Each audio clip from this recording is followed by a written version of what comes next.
করেছি যে বিধি দ্বারা স্থাপিত ভারতের সংবিধানের প্রতি আমি অকৃত্রিম নিষ্ঠা ও আনুগত্য পোষণ করিব।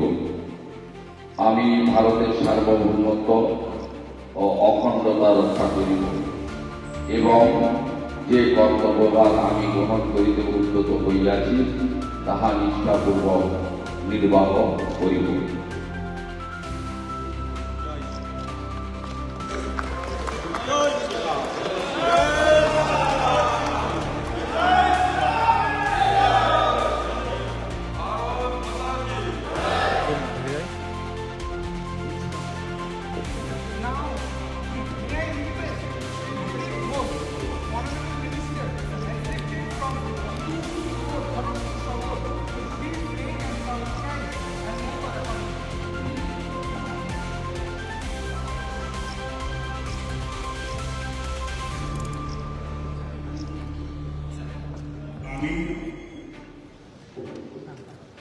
আমি শ্রী দিলীপ কুমার